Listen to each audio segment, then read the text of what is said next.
Warning, playing FPL is highly addictive. It may cause stress, a loss of free time, a resentment towards friends or colleagues, and a dislike to football in general. Please, FPL responsibly.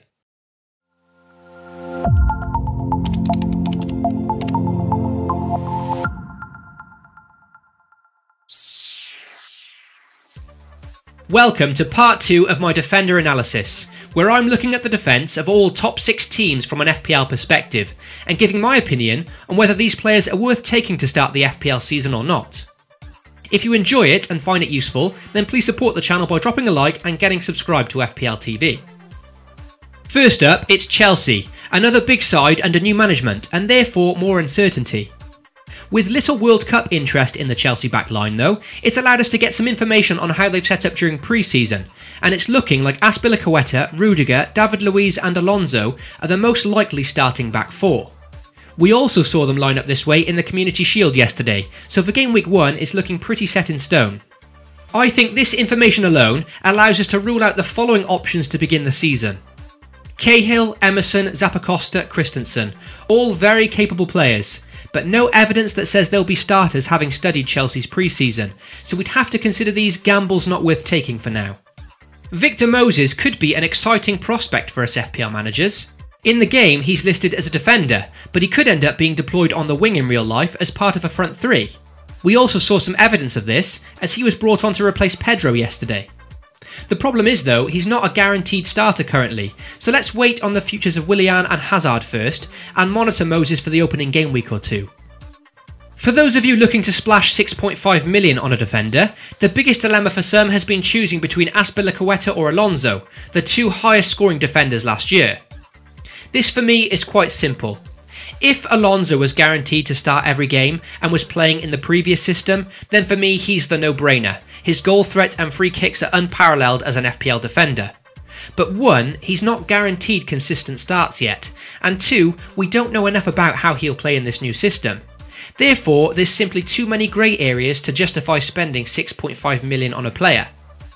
For me, Azpilicueta is the stress-free pick in my opinion, and let's not forget he delivered 6 assists and 2 goals last year, so he's no stranger to attacking returns either. As a cheaper way into this Chelsea defence, you could look at Rudiger and David Luiz. Granted, they did look a bit shaky yesterday, but let's not forget they were playing the best team in the country, and they could still be decent options once they settle into Sarri's new system. My gut says that Rudiger could be a big player for Chelsea this year, and he did show his danger from set pieces in pre-season against Arsenal. If you're lacking funds though, 5.5 million for David Luiz could be an absolute bargain way into this Chelsea defence, a team who play Huddersfield, Newcastle, Bournemouth and Cardiff in 4 of the opening 5 game weeks.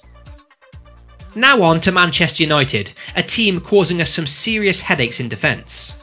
They've got a lot of options here, but at this point it's just so hard to gauge who Mourinho favours as first choice. The other big issue is United seem to be in the market for a new centre-back, and whether that be Harry Maguire, Toby Alderweireld or Jerome Boateng, they're all going to take the place of one of the current centre-backs on offer. So almost all of the options shown here come with no guarantees currently. Let's try and quickly work our way through these. Firstly, Jose Mourinho was quoted saying that Antonio Valencia will miss the opening game due to a torn calf. He missed a lot of pre-season due to this, and therefore is not worth risking the hefty 6.5 million outlay.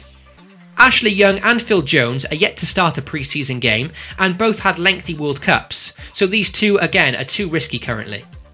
Out of the centre-backs, Eric Bailly looked to be the only nailed-on starter to begin the season, with no assurances over Chris Smalling, Jones or Lindelof, who are all competing for that other spot. With Eric Bailly being priced at a good value 5.5 million, I quite like the look of him as a pick. The only concern with him would be his injury record, and notably, he was hauled off again yesterday in a pre-season game against Bayern. This has now seen him listed as a doubt on the FPL game, and he now also becomes an uncertainty to play game week 1. But he's certainly one to watch, so let's monitor that injury. In that game, Chris Smalling took his place, proving his fitness, and could possibly now start game week 1 alongside Lindelof perhaps. But I wouldn't consider either of these for my team personally. They're both too risky given United's transfer rumours. One option that is looking certain to start the opening match is Luke Shaw. He's featured in almost every pre-season game and could be a potential value pick at 5 million into this United defence. I'd have to list him as another risky pick though, as we all know the danger with Luke Shaw. One below par performance, and Mourinho will have no qualms about dropping him and playing someone else. So even if he does make the game week 1 team, you could end up being stuck with a bench warmer soon after. He's certainly a value pick worth considering, and may just hold down his spot, but play with caution on this one. I think we need to wait a few more days, and perhaps United may sign a new centre-back, and if Harry Maguire does join, what an option he could be at 5.5 million. Lastly, it's Manchester City. Even though he didn't start yesterday's Community Shield, you would think that Otamendi is probably the only nailed-on centre-back, which does explain his 6.5 million valuation when compared to the others at 5.5. Despite how good he was for us managers last season though, 6.5 million for me is a very big ask for a centre-back, and I believe he'll find it difficult to replicate his goal-scoring numbers from last year. For me, if I was to spend 6.5 million, I'd much rather the likes of Azpilicueta or Kyle Walker, 2 other nailed-on defenders who you'd think would have much better chances of attacking returns. Otamendi's a good option, but slightly overpriced in my opinion.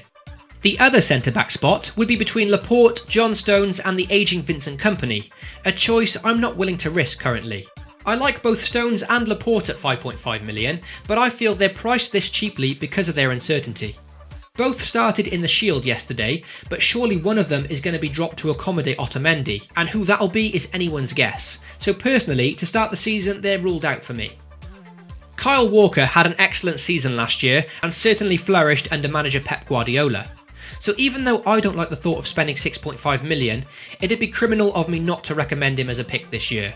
He's nailed on in this side, and deserves consideration despite this hefty price tag. However, I think one of the reasons I'm finding it easy not to consider Kyle Walker is because I'm being drawn to Benjamin Mendy personally. He's a slightly cheaper way into the City defence, and I think he could make a big impact from left back this season. As we saw from yesterday's game against Chelsea, he loves to bomb forward and join attacks, and I feel he's the only natural player for that position in this squad. So in my opinion, he faces less competition than the centre-backs do, and should be fresh to hit the ground running, having not played in the World Cup, and is now fully recovered from his injury.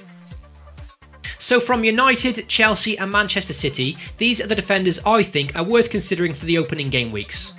Let me know what you make of the analysis, and whether you agree or disagree with my thinking. With the Game Week 1 deadline fast approaching, I'll be uploading my final team to start the season very soon, so stay tuned for that. Catch you all soon, and FPL responsibly.